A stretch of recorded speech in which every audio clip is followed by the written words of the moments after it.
agit. Avant même que je ne sorte des toilettes, ça criait. J'ai pensé qu'on me huait. Je sors, je viens, il m'appelle et il dit, regarde ce monsieur-là. Monsieur Aïko Guillaume se lève et dit, c'est moi qui ai triché. Devant tout le monde. Et c'est comme ça que monsieur Aïko Guillaume a été remercié. Pourquoi? C'est parce que j'ai accepté la discipline de Christ.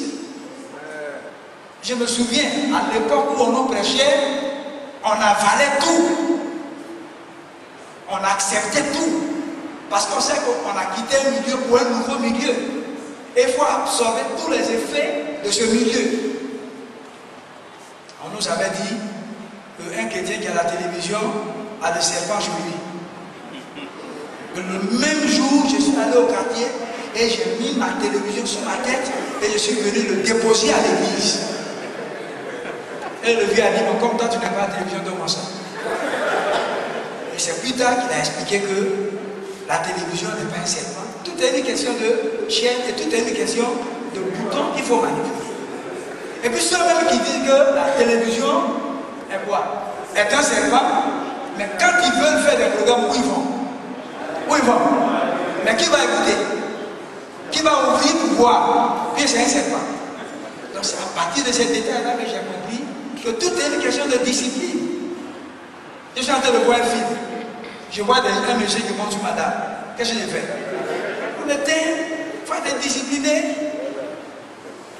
Donc quand on a commencé à comprendre ces choses, le Seigneur aussi a commencé à travailler de façon extraordinaire. Pour ceux qui ont vécu l'histoire de cette église. Nous sommes allés au jardin du plateau. On a commencé à évangéliser. Et on gagnait des âmes. Je me souviens qu'un jeune homme qui était venu ce jour-là, un jeune étudiant, a voulu se donner et il y a un qui lui a dit, c'est pas la peine. Et le jeune homme, au lieu d'entrer dans le cercle qu'on prie pour lui, a préféré partir. Mais en plein jardin, on chassait les démons là. Le jeune homme, quand il est sorti du cercle, c'est là qu'il a été cogné par un véhicule et sa tête a été broyée sur place, sur le champ. Et c'est comme ça que celui qui l'avait détourné de la foi est revenu pour faire la paix avec le Seigneur. C'était à l'époque de Cébus. Les jours qui ont suivi, un monsieur qui quitte à Bobo, torse nu, il vient tout est devant lui, sa balance, il vient au plateau et il commence à parler. Il parle du président de la République, feu ou feu voyez. Il le dénonce. Et le révérend ici, Anatole et moi-même, je crois, le révérend Conan Marcelin, on est allé là, on est allé devant. Comme il a créé un accouplement, on a commencé donc à imposer la discipline de Christ aux gens, à annoncer les oracles de Dieu. Et c'est là que Philo s'est levé et il a envoyé un coup de poing pour nous briser le visage. Quand son coup est venu, on n'a rien dit d'autre que de dire au nom de Jésus-Christ, nous construisons un mur entre toi et nous. Et Philo est tombé. Quand Philo est tombé, il s'est relevé, tout son groupe avec lui ont commencé à nous poursuivre. On s'est cherché au COP le plateau. Mais on n'a pas baissé les mains. Parce qu'à cette époque, c'était feu et flamme. Et c'est la même chose qu'on nous enseigne. Pour qu'on maîtrise la même vie qui était hier. C'est la même vie que nous avons. Mais tout est une question de discipline qui manque à chacun. C'est pourquoi quand Paul poursuit plus tard, regardez un peu, quand Paul, en intervenant, il dit ici, dans Galates chapitre 2, verset 11 à 14, l'enseignement de Paul à Timothée et à Tite donne un modèle important pour tester le niveau de discipline d'un chrétien.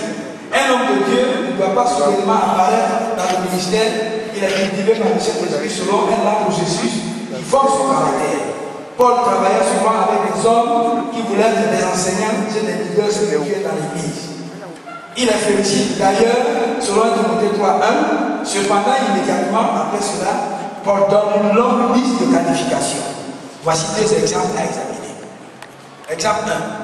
Quand vous lisez Timothée 3:2 et Tite 1:7, Paul veut que tous ceux qui viennent au Seigneur aient une vie irréprochable. Et le deuxième exemple, dans 1 Timothée 3, 2, que c'est même une vie réglée, qui soit réglée dans leur conduite. Que chacun soit réglé dans sa conduite. Prenons le premier cas.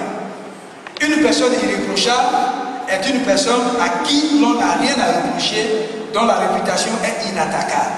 Sa vie doit être libre de toute trace de scandale ou d'accusation. Cette personne doit se conduire elle-même de façon à ce que toute accusation venant de l'extérieur soit rendue absurde et sans fondement.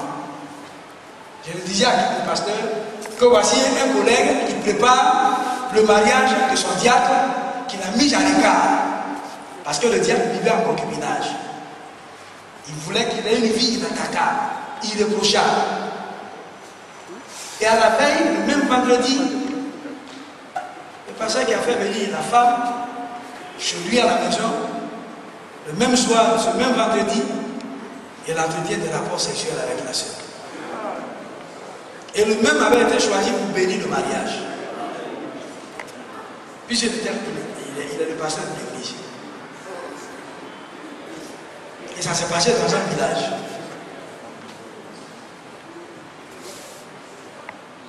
Avant le matin de samedi, la femme a dit au pasteur, je m'avais dit que tu ne pourras pas nous marier parce que tu es reprochable. Et pendant que tout le monde attendait que le frère et la sœur viennent après le lien qui a été organisé, qu'on les bénisse, on ne voit pas madame, on ne voit pas le prédicateur. Il y a palabre entre les deux.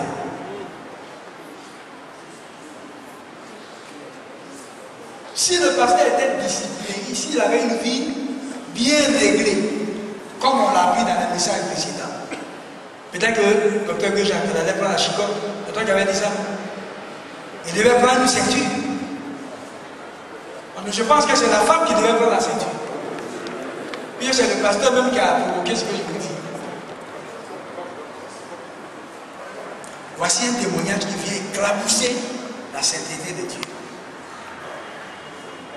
Et alors je vous parle dans ce village, c'est vrai que le pasteur n'est plus là, mais la référence est là. Un autre aussi est allé jusqu'à entretenir des rapports sexuels avec la femme d'un policier quand vous allez à Bondoukou. On est allé en famille, on a essayé de convaincre le policier, lui parler pour dire que le pasteur a été affecté. Il a dit, ramenez-moi ce pasteur parce que nous deux on doit s'entretenir. Le quoi? C'est que vous savez.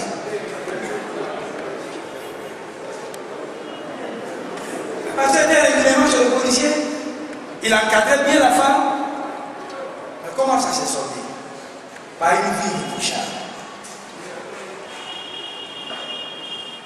Et dans le deuxième cas, il a dit qu'une personne réglée dans sa conduite est une personne qui a un bon comportement, qui est modeste, ordonnée, disciplinée, qui a un style de vie respectable. Parce que le mot grec